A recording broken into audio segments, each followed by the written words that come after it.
Students, मैं शबनम स्वागत करती हूँ आपका अपने YouTube channel Gyanshree educational tutorial पर। तो फ्रेंड्स, आज हम इस वीडियो में डिस्कस करने वाले हैं ग्रामर टॉपिक आर्टिकल्स। तो स्टूडेंट्स, आपको पता ही है कि ये जो आर्टिकल्स होते हैं मोस्ट इम्पोर्टेंट हैं। हर प्रकार के बोर्ड एग्जाम में, कॉम्पिटिटिव एग्जाम में, हर तरह के एग्जाम में आर्टिकल्स के 2 या 3 क्वेश्चंस तो देखने को मिलते ही हैं। तो स्टूडेंट्स, आर्टिकल्स क्या है, मतलब बच्चों में क्या है, एक तरह का डर बना हुआ है कि आर्टिकल्स हमेशा उनके गलत हो जाते हैं। तो एक छोटी सी ट्रिक होती है, छोटा सा एक मेथड होता है समझने का कि अगर वो दिमाग में बैठ जाए तो मतलब कुछ गलत फहमी की वजह से बच्चे गलत कर देते हैं। ठीक है, तो अगर ये अच्छे से समझ में आ जाए तो 3 या 4 नंबर तो किसी भी एग्जाम में आपके आ सकते हैं कि ये आर्टिकल्स के बेस पर, कि सिर्फ आर्टिकल्स के क्वेश्चन सॉल्व करने पर 3 या 4 क्वेश्चन तो आते ही आते हैं हर एक एग्जाम में। तो स्टूडेंट्स, आज हम करने वाले हैं आर्टिकल्स।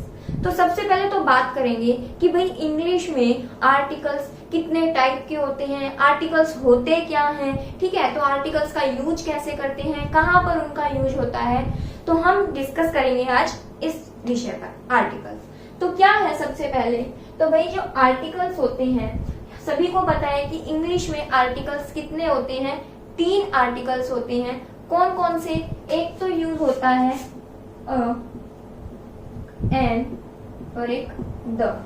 तो ये होते हैं 3 आर्टिकल्स इंग्लिश में। इन 3 को, ये जो ए, एन और द होता है, इनको हम आर्टिकल्स बोलते हैं। ठीक है, तो स्टूडेंट्स बात ये करते हैं कि भाई आर्टिकल्स कितने टाइप के होते हैं। ठीक है, तो ये जो 3 आर्टिकल्स हैं इनको हम 2 टाइप्स में बांट सकते हैं, यानी कि बांटा गया है। किस तरह से कि एक तो होता है हमारा इनडेफिनेट आर्टिकल, इनडेफिनेट आर्टिकल्स, और एक होता है हमारे डेफिनेट आर्टिकल्स, डेफिनेट आर्टिकल्स। तो स्टूडेंट्स, आज हम इस वीडियो में डिस्कस करेंगे इनडेफिनेट आर्टिकल्स के बारे में। तो इनडेफिनेट आर्टिकल्स क्या होते हैं, ए और एन। और डेफिनेट आर्टिकल्स क्या होते हैं, डेफिनेट आर्टिकल होता है द। तो स्टूडेंट्स, आज हम करेंगे इनडेफिनेट आर्टिकल्स कि भाई ए का यूज कहां पर होगा और एन का यूज कहां पर होगा। तो स्टूडेंट्स, इसको यूज करने का बस एक ही तरीका है, अगर वो दिमाग में घुस जाए तो कोई भी एग्जाम्पल आ जाए या कोई भी सेंटेंस आ जाए तो उसमें आपको आर्टिकल को फिल करने में कोई भी दिक्कत नहीं होगी।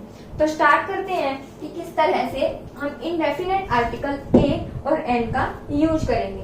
तो देखते हैं कि सबसे पहले तो हम करेंगे कि एन का यूज कहां पर होगा।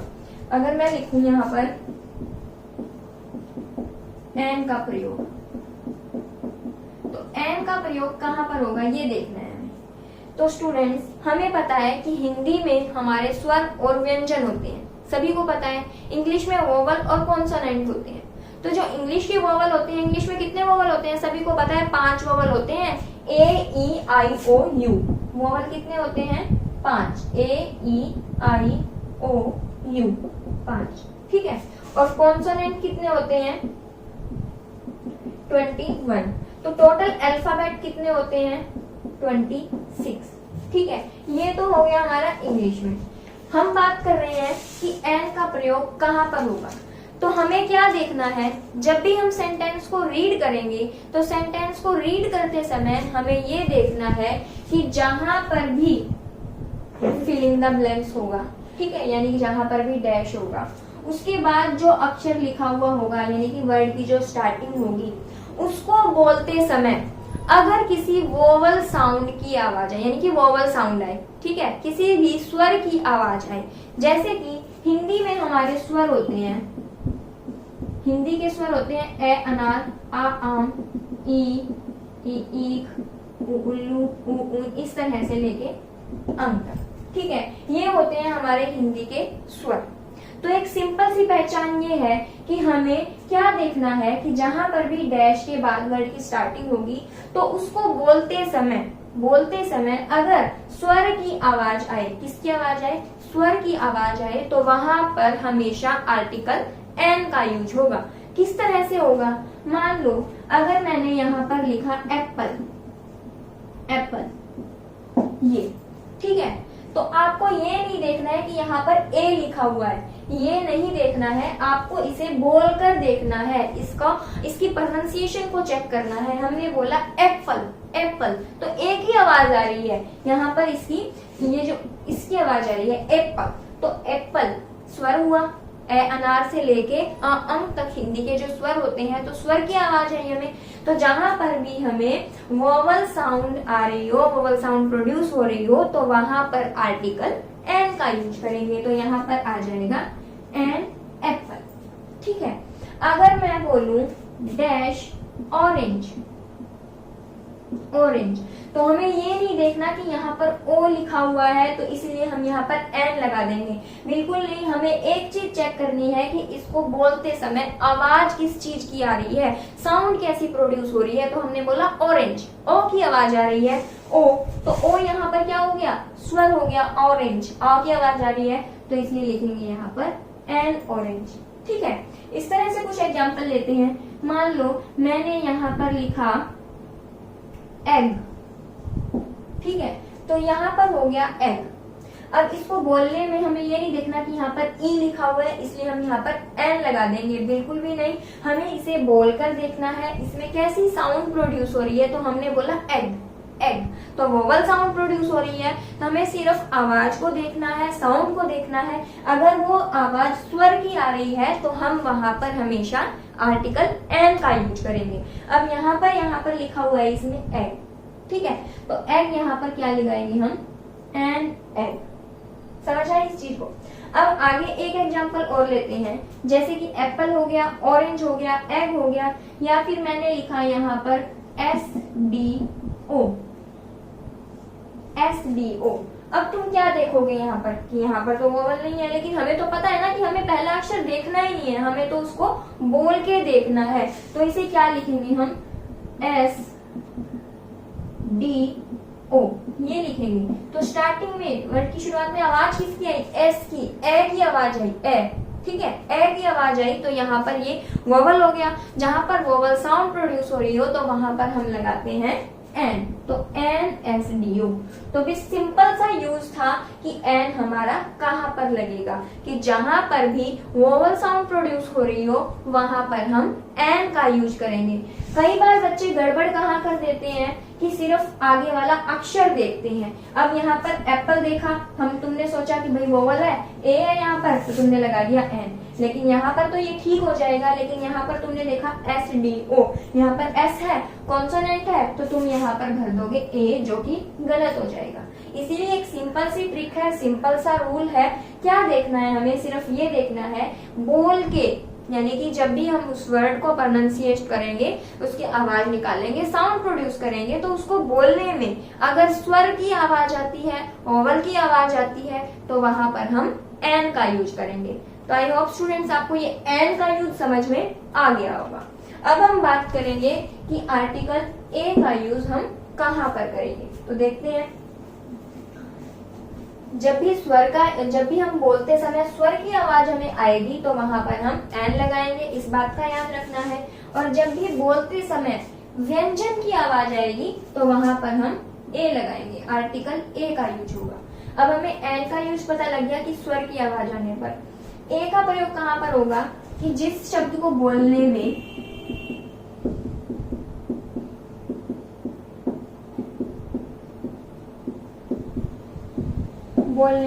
शब्द की शुरुआत में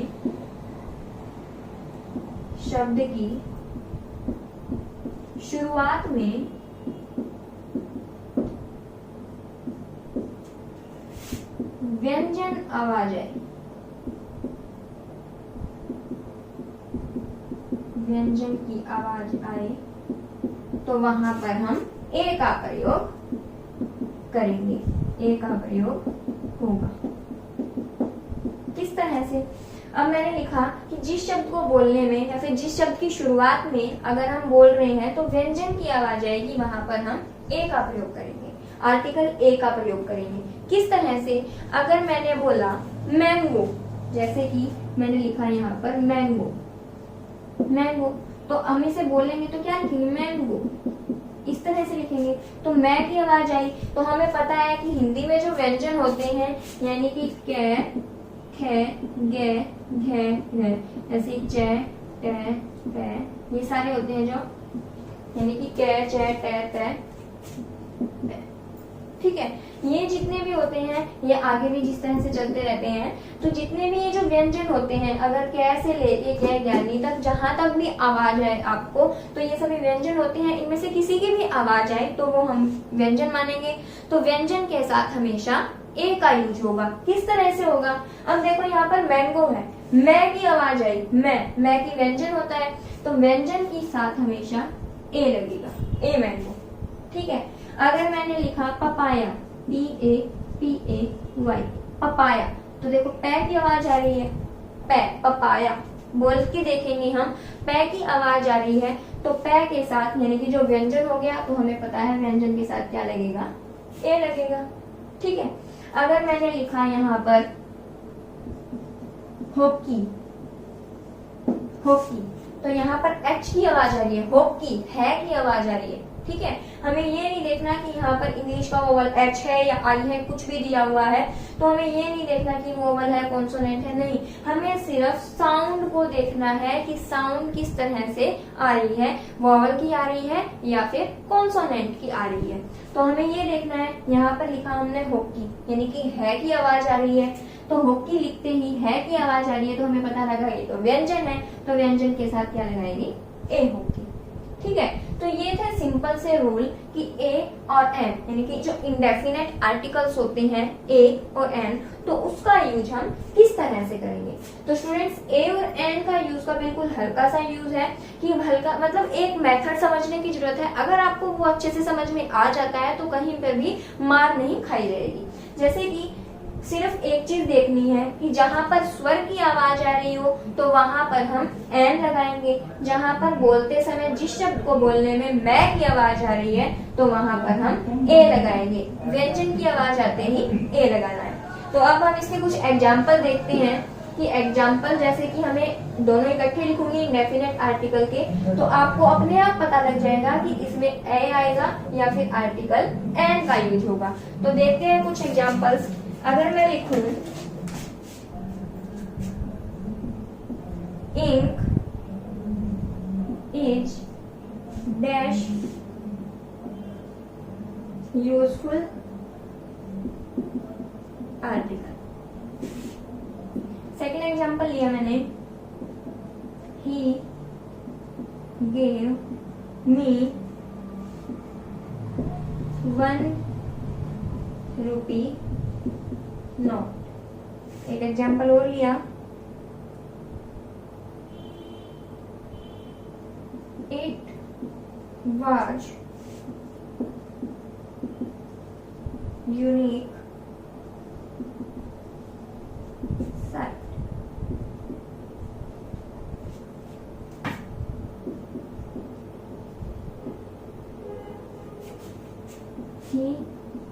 He is honest person। उसके बाद एक एग्जाम्पल और लिया, he drives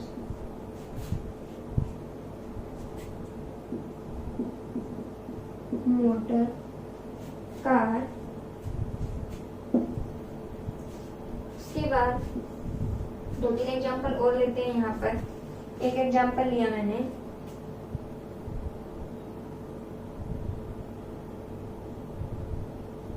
he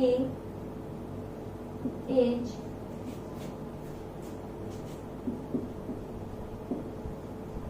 insult to his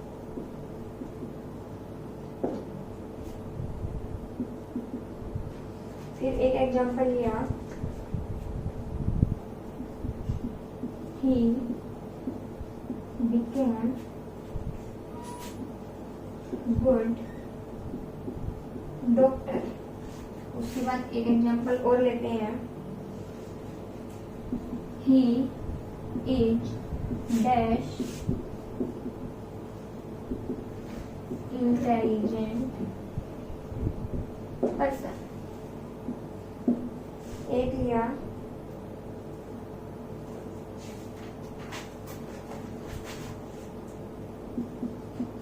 he is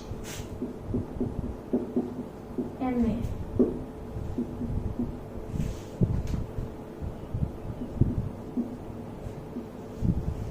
Rohan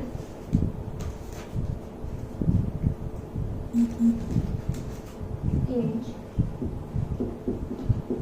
B। तो यहाँ पर मैंने कुछ एग्जाम्पल लिए हैं, तो देखते हैं इन एग्जाम्पल को सॉल्व किस तरह से करेंगे। तो स्टूडेंट्स फर्स्ट एग्जाम्पल है हमारे पास, ink is dash useful article.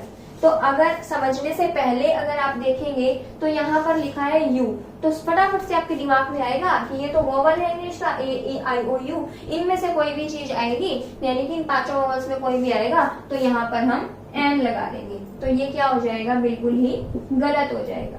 जब हमने उसको समझ लिया है कि हमें इस पहले अक्षर को नहीं देखना है, हमें उसको प्रोनाउंशिएट करके देखना है कि उसकी आवाज किस तरह से आ रही है, तो यहाँ पर है यूजफुल, यह की आवाज आ रही है।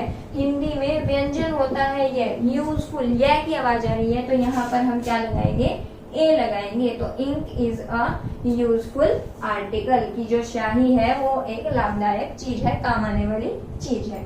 उसके बाद सेकेंड एग्जाम्पल कह रहा है, ही gave me dash 1 rupee note. अब देखो कंफ्यूजन वाले सेंटेंस दिए हुए हैं कि यहाँ पर ओ लिखा हुआ है, ओ देखते ही तुम्हारे दिमाग में आ जाएगा कि ये तो इंग्लिश का वोवल है, तो यहाँ पर हम एन लगा देंगे, लेकिन ये भी गलत हो जाएगा। क्यों हो जाएगा गलत, क्योंकि हमें फर्स्ट वर्ड नहीं देखना है, हमें बोलकर देखना है कि आवाज कैसे आ रही है, साउंड कैसे प्रोड्यूस हो रही है। तो यहाँ पर है 1 रुपी नोट, तो आवाज आ रही है वह की आवाज आ रही है, जो कि हिंदी में व्यंजन होता है, तो व्यंजन के साथ हम क्या लगाएंगे, ए लगाएंगे। तो ही गेव मी अ 1 रुपी नोट, उसने मुझे 1 रुपए का नोट दिया। थर्ड एग्जाम्पल में कह रहा है, it was dash unique site.